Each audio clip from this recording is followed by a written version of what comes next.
ಆಗ ಒಬ್ರು ಪಂಚೆ ಹಾಕೊಂಡು ಜುಬ್ಬ ಹಾಕೊಂಡು ಕೈ ಕಟ್ಕೊಂಡು ಬಂದು ನಿಂತ್ಕೊಂಡಿದ್ರು ನಮ್ಮ ಜೊತೆ ಸರ್ಕಾರ ಮಾಡಿ ಅಂತ. ಯಾರಣ್ಣ?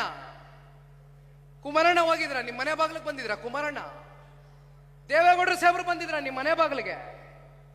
ಯಾರು ಬಂದವರು? ಜುಬ್ಬ ಪಂಚೆ ಹಾಕೊಂಡು ಕೈ ಕಟ್ಕೊಂಡು ಸಾಕಾರ ಕೊಡ್ತೀವಿ ಕುಮಾರಣ್ಣ 5 ವರ್ಷ ಮುಖ್ಯಮಂತ್ರಿ ಆಗಿರಿ, ದಯವಿಟ್ಟು ಬಿಜೆಪಿ ಅವ್ರ ಜೊತೆ ಕೈ ಜೋಡಿಸ್ಬೇಡಿ ಅಂತ ಬಂದು ಕೈ ಕಟ್ಟೆ ಹಾಕೊಂಡು ನಿಂತ್ಕೊಂಡವ್ರು ಯಾರಣ್ಣ? ದೇವೇಗೌಡರು ಮನೆ ಬಾಗ್ಲಾಚೆ.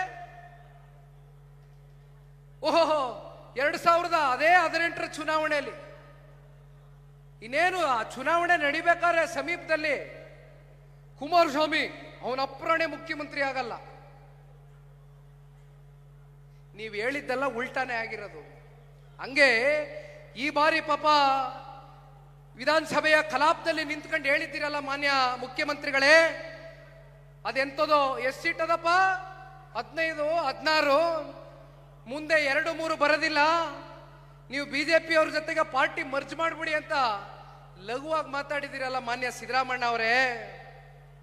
ಯಾರೋ ಕಟ್ಟಿರೋ ಪಕ್ಷ, ಯಾರೋ ಕಟ್ಟಿರೋ ಗೂಡು ಹೋಗಿ ವಾಸ ಮಾಡಕ್ ನೀವೇ ಬೇಕಾ? ಇದು ಸನ್ಮಾನ್ಯ ದೇವೇಗೌಡರು ಸಾಹೇಬರು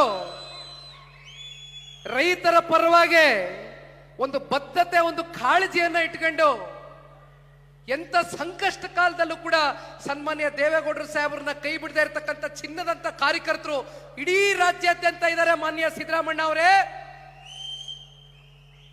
ಜನತಾದಳ ಪಕ್ಷ ಇವತ್ತು ನೀವೇನು ನಮ್ಮನ್ನ ಬಹಳ ವ್ಯಂಗ್ಯವಾಗಿ ಮಾತನಾಡಿದ್ದೀರಿ ವಿಧಾನಮಂಡಲದ ಕಲಾಪದಲ್ಲಿ, ಇವತ್ತು ಈ ಪಕ್ಷದ ಒಬ್ಬ ಕಾರ್ಯಕರ್ತನಾಗಿ ಹೇಳ್ತಾನೆ ಯಾವ ರೀತಿ ಕುಮಾರಸ್ವಾಮಿ ಅವನ ಅಪ್ರಾಣೆ ಮುಖ್ಯಮಂತ್ರಿ ಆಗಲ್ಲ ಅಂತ ಹೇಳಿದ್ರಿ,